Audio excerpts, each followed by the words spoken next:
In order to explain the behavior of women, it's first necessary to understand that women are the female of the human species and to know what female means. And here's the definition.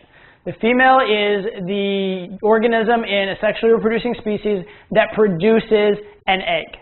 Okay? That means the man's producing sperm, the woman's producing an egg. Now, why does that matter? Why is that such a big difference? Well, if you look at life and the continuation of life as necessarily sexual, because that is how we reproduce, then it's necessary that any organism use a strategy that's going to get their genes into the next generation and the one after that. And because the man's role in sex is different than the woman's, that means that the man's agenda in pretty much all of the important elements of life from an evolutionary perspective is different than that of women. Okay, so yes, we all have like hands and feet, and we all have hearts that pump blood and that kind of stuff. But our agendas from the standpoint of evolution, what's going on in terms of our strategy, in terms of our mentality, in terms of what we strive for in life is fundamentally different.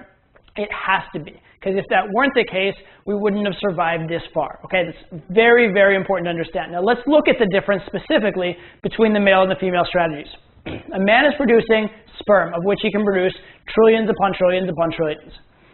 A woman is producing eggs, which she gets 1 per month. Okay? And for an egg to gestate takes 9 months. So the amount of offspring a woman can have is very, very limited. She also has only maybe like, a 10 to 15 year window where she can really, give birth readily, that kind of stuff. So the absolute maximum offspring a girl could produce is like 15. Okay, that's very, very rare. Most women are going to produce maybe like 1 to 4 or 0. Okay? Men, on the other hand, could theoretically impregnate every single woman on the planet if there were enough time. Okay, we have enough sperm for that.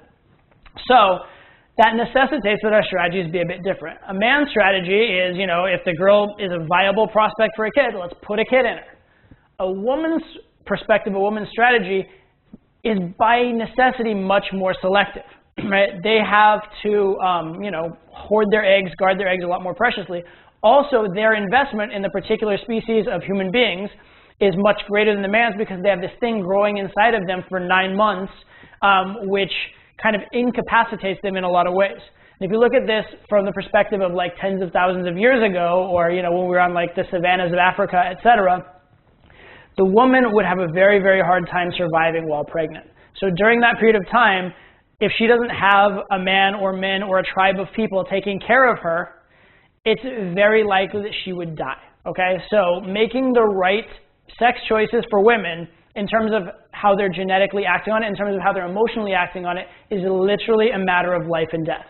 Okay, these are very serious choices, very important choices for them.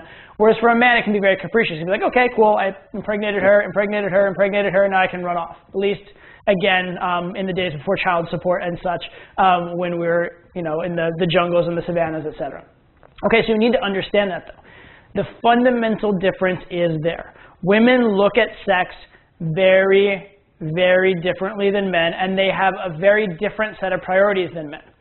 So if you are treating women as though they're men, you're going to be making a lot of very fundamental mistakes in terms of understanding them, knowing how to relate to them, especially with regards to mating, dating, and sex. Okay, so we're going to get into in the next few videos exactly what those differences are and how they play out